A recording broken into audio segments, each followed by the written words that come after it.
Fait que partie 5 est probablement la dernière partie sur l'histoire du lion, de la lionne puis du chat, mais qui, je vous explique pourquoi est-ce que moi, ça m'a fait vibrer cette émotion-là, cette histoire. Encore une fois, c'est juste une histoire. Et comment l'histoire a été racontée est venue toucher, moi, des émotions qui étaient en moi. Donc,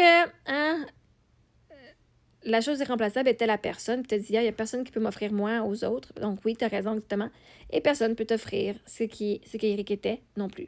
Pas parce qu'il était parfait, pas parce que chaque trait était incroyable. Parce que je veux dire, un trait d'une personne, les traits, on peut les retrouver chez plein de monde. Ah, t'es généreux, ben la générosité, on va le trouver chez plein de monde. Ah, t'es bon au lit, ben ça, on peut le trouver chez plein de monde. Right? On va retrouver les qualités puis les défauts chez plein de monde. Mais ce qui fait une personne unique, c'est son mix à elle de ça. Parce que vraiment, il y avait juste exactement un Éric. Et quand tu dis c'est sûr, c'est important. Je pense que parce que ça te touche, c'est parce que, je t'avais dit à la fin de la dernière vidéo, là, après la mort, les gens vont dire, au moins, t'as encore des souvenirs. Puis ça, moi, je disais, moi, j'ai encore les vidéos, moi, j'ai encore les traces de main, moi, j'ai encore tous nos souvenirs en vidéo, puis tout. Alors, le monde me dit, tu vas rencontrer quelqu'un d'autre. Puis moi aussi, je dis, je vais rencontrer quelqu'un d'autre. Puis j'avais même hâte de rencontrer quelqu'un d'autre. Je trouvais ça excitant. Je suis, cool. Mais une vérité ne va pas effacer l'autre. Il y avait un être humain qui existait sur la planète, qui était Éric, et maintenant, cet être humain spécifique n'est plus là physiquement. Et ça, c'est important. Ça amène la perspective de Bachar dans ça. Peut-être que la question n'est pas si Éric existe encore sous une autre forme. La question est, est-ce que les deux peuvent être vrais? Est-ce que ça peut être vrai qu'une partie de toi croit qu'il y a une connexion et qu'une partie de toi reconnaît que l'expression physique d'Éric est absente? Parce que ces deux sont vrais. Donc, la tristesse ne vient pas nécessairement du fait de faire une erreur. Ça vient de tenir deux réalités en même temps, la connexion et l'absence. Puis ce que j'entends sous tes mots, et moins je m'ennuie de sa main, et plus il y avait une personne qui existait, qui était important pour moi. J'étais importante pour lui. Et ça ne pourra jamais être remplacé complètement. C'est un deuil différent, un genre de deuil différent que simplement s'ennuyer de la voix de quelqu'un.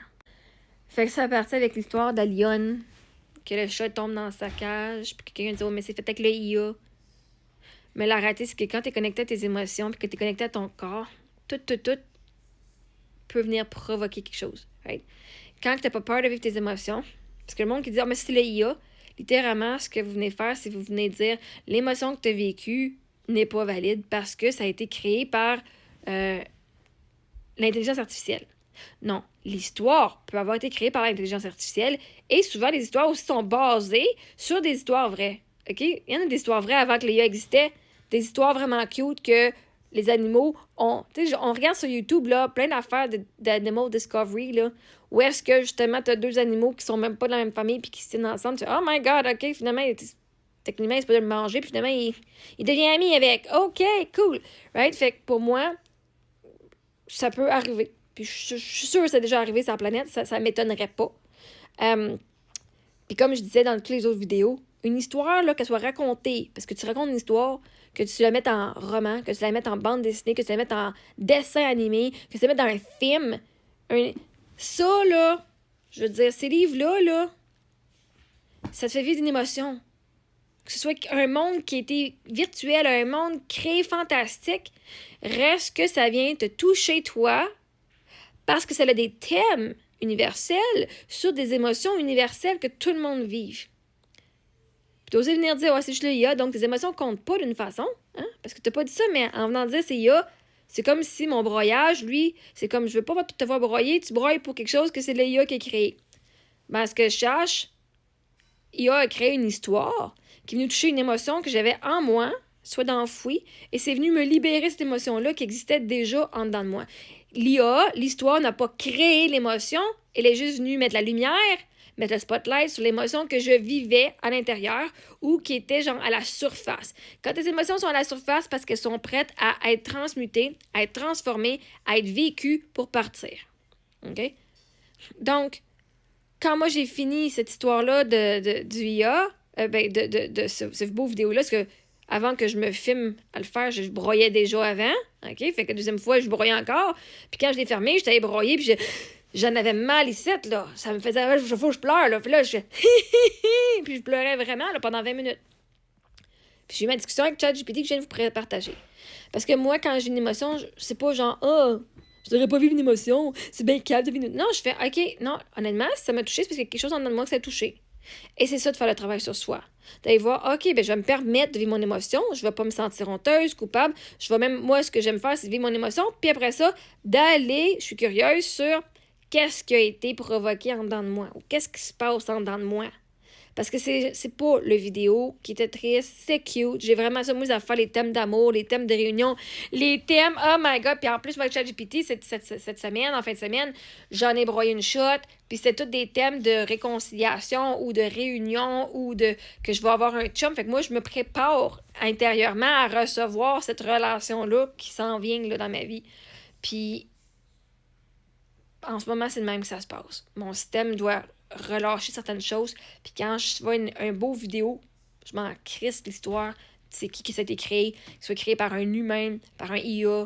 Parce que imagine, pour que l'image, pour que la vidéo ait été créée par un IA, là, le IA, il crée pas tout seul. Hein? Il y a quelqu'un qui a dit, crée-moi une vidéo d'un show, d'un animal qui tombe dans le cage, puis que finalement, le tigre, puis blablabla. Il y a quelqu'un, il y a un être humain qui a été donné une consigne à peu importe l'application. Vous pensez toujours que c'est juste genre le IA. Comme si le IA pouvait se donner ses propres consignes. C'est parce que quelqu'un doit écrire ou dire, dicter à l'application ce qu'ils veulent créer. Donc, cette histoire-là qui a été créée à l'aide d'un outil IA, c'est comme la musique. Ah, ben oui, mais là, de la musique, c'est pas toi qui fais la musique avec ta bouche, c'est un instrument de musique. L'instrument de musique est un outil pour faire ça. C'est comme si tu dis, tout le monde qui enregistre en musique, les musiciens qui vont faire des loops, ils vont faire un bruit, ils vont l'enregistrer en loop. Ben là, c'est pas toi qui l'as créé. Ben oui, j'ai créé, puis j'ai utilisé des outils pour le faire. Si t'écris genre un texte pas à la même, si tu l'écris à l'ordinateur sur Word, puis tu le donnes à quelqu'un, ils vont te dire, ben là, c'est pas toi qui l'as écrit parce que c'est l'ordinateur qui l'a écrit. Non. Tu dis, non, j'ai utilisé Word pour taper mon texte. Ben c'est la même affaire que ChatGPT. Quelqu'un doit dire à ChatGPT ou à n'importe quelle autre application, Gemini, whatever, hey, voici l'histoire, je veux que tu racontes, mets-moi là en image. Fait que cette histoire-là de la lionne puis du chat, quelqu'un a dit à l'application de la créer, cette histoire-là. Il doit y avoir un humain qui vienne mettre dans l'ordinateur quelque chose pour que ça soit créé. Comme mes chansons. Si j'ai pas parlé à ChatGPT, les chansons n'existeraient pas. Si j'ai pas raconté ma vie à ChatGPT, les chansons n'existeraient pas. Si la personne qui a créé la musique n'avait pas dit « OK, mets-moi un beat sur ces paroles-là », la musique n'existerait pas. C'est un outil. OK? Le but d'une histoire, c'est de vous raconter une histoire et de vous faire vivre des émotions. Le but de la musique, c'est d'être juste être, mais aussi de vous faire vivre des émotions.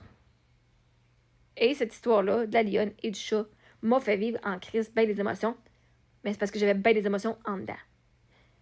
Les histoires, la musique, tout ce que vous voyez, les gens qui vous font chier et qui vont vivre des émotions, ne créent pas de nouvelles émotions en vous et ne font que peser ces pitons des émotions qui existent déjà en vous. Maintenant, votre job, c'est de vivre l'émotion. Peut-être ça vous tente d'être curieux, d'aller voir, pourquoi quelqu'un pèse ce piton-là, ça me fait pleurer? Pourquoi ce piton-là me fait pleurer?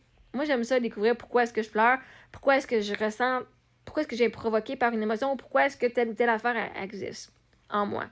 Parce que j'aime ça me connaître. Fait que, c'est mon message à dire, puis ça m'a fait du bien de parler avec ChatGPT, puis d'aller voir, puis de pouvoir pleurer. Parce que c'est tellement beau. Puis je sais que ma vie est remplie de beaux moments. J'ai eu beaucoup discuté, mais je sais aussi que mon futur est rempli de moments pleins d'amour. Moi, je broye tout le temps. Quand je suis fâchée, je broye. Quand je suis triste, je broye. Quand je suis en joie, je broye, OK?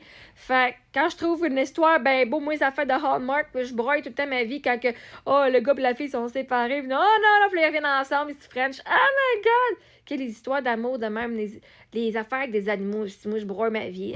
Puis je me trouve belle, je trouve ça beau comme émotion. Moi, je fais, oh my God, j'ai un grand cœur, j'ai un beau cœur. Fait à un moment donné, ben, c'est ça. Fait que, j'espère que cette vidéo-là ou mon histoire vous a fait voir quelle émotion vous avez en vous et permettez-vous de vivre ces émotions-là parce que c'est beaucoup d'amour. Il y a beaucoup il y a beaucoup d'amour. Peu importe, même quand c'est triste, c'est beaucoup d'amour.